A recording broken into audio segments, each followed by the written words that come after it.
Aha, what's up, tubers?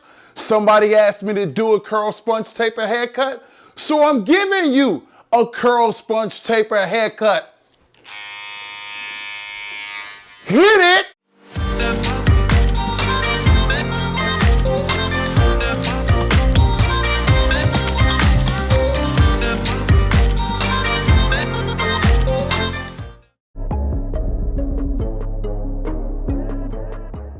The first step when doing an Afro taper is to pick your client's hair out.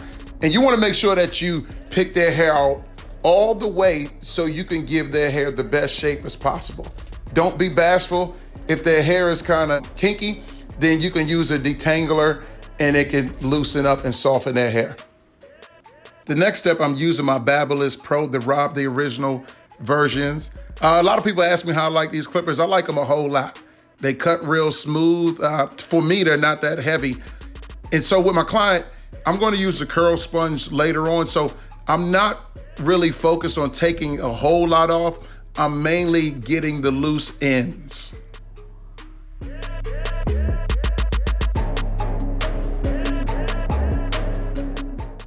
Once again, I'm not taking off a whole lot, mainly getting the loose ends, but my objective is to make his hair look like a microphone cushion once I'm finished. You kind of see it looks like it now.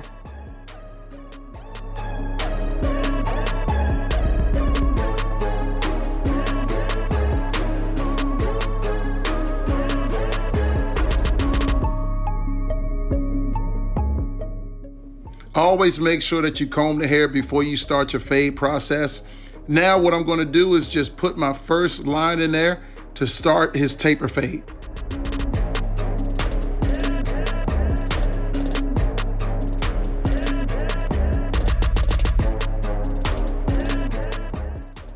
Okay, the next step is, well, first let me say this, every barber is unique and you're gonna find your own style. But for me, one thing I like to do after I create that first line is I like to line up the side because it helps me see the whole fade process better. By the way, the clippers that I'm using for his lineup are the Andes T outliners.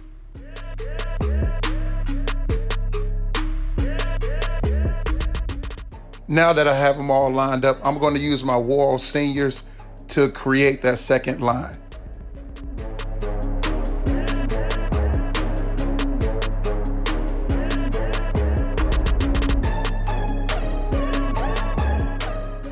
Okay, now I attach my one guard, and all I'm doing is flicking up so I can see the fade to start to form.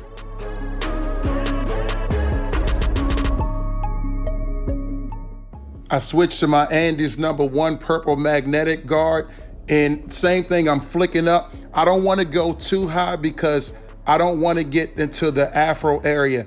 I want to keep the fade kind of low. I'll use a bigger guard to get to the Afro area.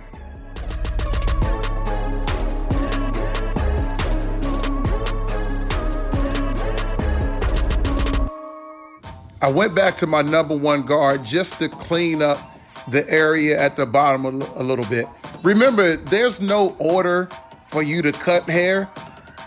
The object is to get it done and make it look good.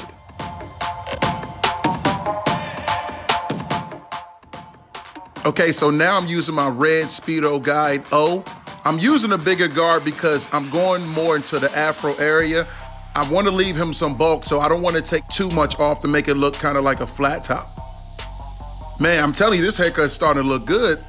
If he don't get a new girl after this, it ain't my fault. I did my job. Okay, now this is the best part. I'm gonna go back and forth from using my one guard to no guard and cleaning everything up, just getting the fade nice and proper the way I like it.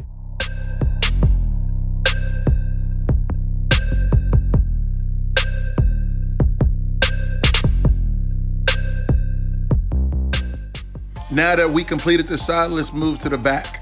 I gotta adjust this camera angle because it sucks. I know that's what y'all thinking. But first, let me put this line in. And we're just gonna do the first line for the back of the taper.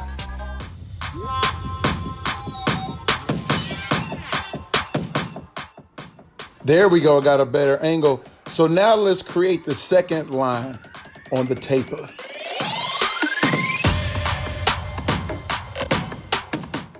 Okay, it's the same technique as the side. I put my number 1 guard on to create the third line, and I'm going to flick out to the point where I like it, and I'm starting to do my blend.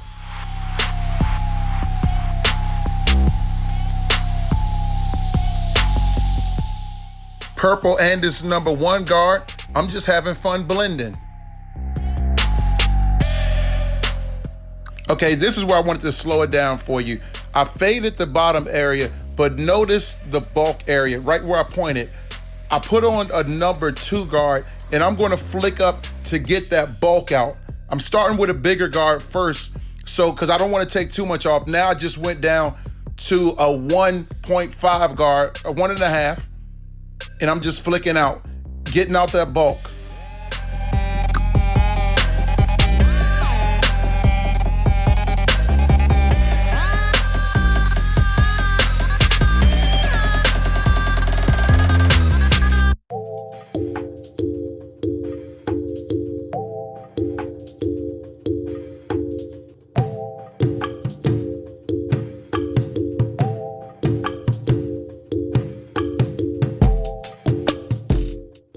Okay, this is a must do after you finish the bottom fade part on the Afro Taper. You must pick out the hair, because what you don't want to happen is where it's like if you look at it from the side, there's a drop of hair. You want it to be a smooth transition, and you got to get that thing nice and neat and clean, so when they wash their hair, it's not, like I said, a dip. It's just a smooth transition down. I'll point out exactly what I'm talking about when I turn them to the side later in this video. As a barber, you see a lot of stuff while you're working, so right now, I'm just cleaning out the fade to make it look more smooth.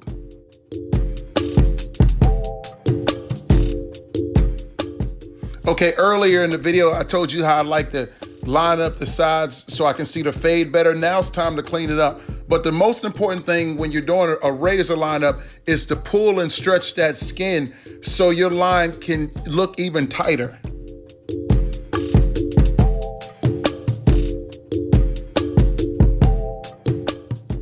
Go Garrick, go Garrick, go Garrick, go Garrick.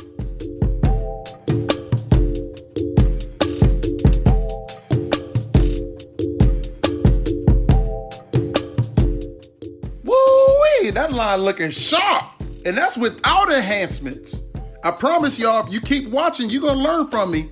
Oh, you're gonna learn.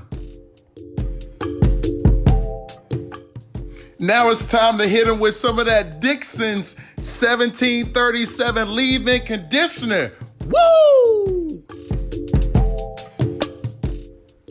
And the reason why I use the leave-in conditioner before using the curl sponge is you want to moisturize the hair, and it makes it softer so it looks better after you use the curl sponge. And the second reason is it provides a shine and it makes it smell good. Lastly, you want to make sure that you rub the conditioner all the way where it touches the scalp so it can provide the nutrients that their scalp needs.